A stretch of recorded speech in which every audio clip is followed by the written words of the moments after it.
My name is June Osborne. Fred Waterford and Serena Joy Waterford imprisoned me, beat me, and raped me. I came to the Waterfords' house in 2017. It was my second posting. A few days after my arrival, I was summoned to the drawing room, where I was asked to kneel in front of the Waterfords, as witnessed by their housekeeper, Rita Blue, and their driver, Nick Blaine. Mr. Waterford read a story from the Bible about Rachel and Bila. After that, I was taken upstairs to her bedroom. There, Mr. Waterford raped me, while his wife held me down. This happened for 3 successive nights every month when I was ovulating. These were the legally sanctioned rapes. There were others. Mrs. Waterford was desperate for me to get pregnant and questioned her husband's fertility. She ordered me to have sex with their driver. Another violation of Gilead law that I could not refuse. Mr. Blaine and I had intercourse while Mrs. Waterford was in the room watching us the entire time. I did become pregnant with my daughter, Nicole. My daughter. During a visit to a doctor's office, the underground resistance movement in Gilead provided the means for me to escape, and I stayed in hiding for 2 months. Eventually, I found my way to an ally's small plane leaving for Canada. But just before takeoff, I was captured, and I was brought back to the Waterfords, where the mistreatment and abuse continued. At 9 months pregnant, I went into false labor.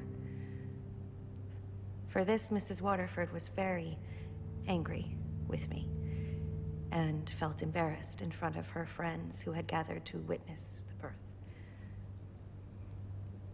As punishment, Mr. Waterford raped me again while she held me down. I struggled and pleaded for them to stop. They did not.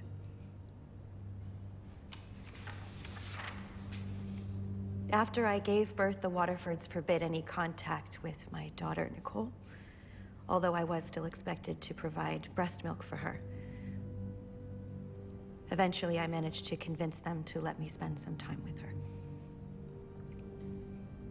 Mrs. Waterford did make one attempt to improve conditions for the women and young girls of Gilead.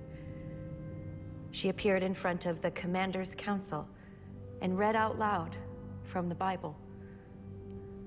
For this crime of reading, they cut off her finger. Mr. Waterford, her husband, did not object. When I confronted Mr. Waterford about his brutality, he struck me and threatened to cut out my tongue. I hit him back, even though it could mean execution for me. I suppose I was past caring by then.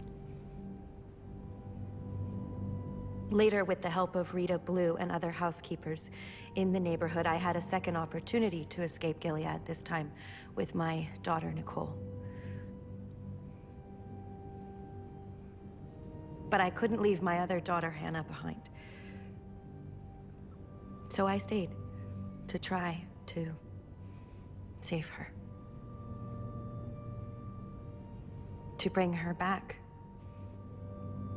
to her father, my husband. I failed.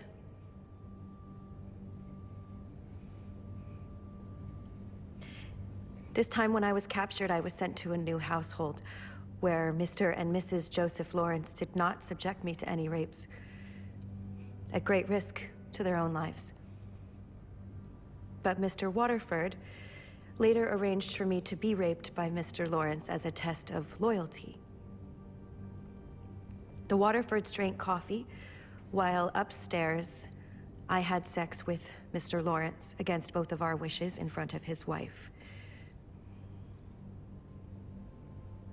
Mrs. Lawrence, Eleanor, was a kind and fragile woman, and this experience devastated her. That was the last time I saw Mr. Waterford until now.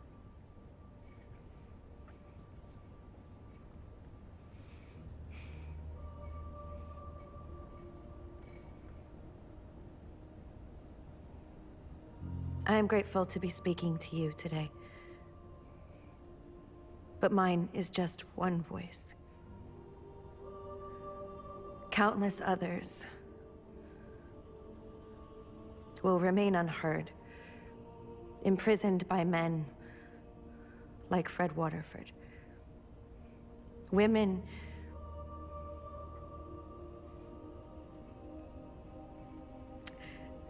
my friends,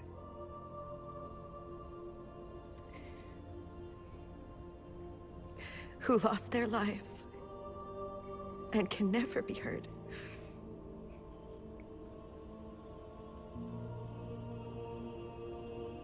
It is for those women that I ask the International Criminal Court to confirm the charges against this man and put him on trial. I ask for the maximum possible sentence. I ask for justice. Thank you.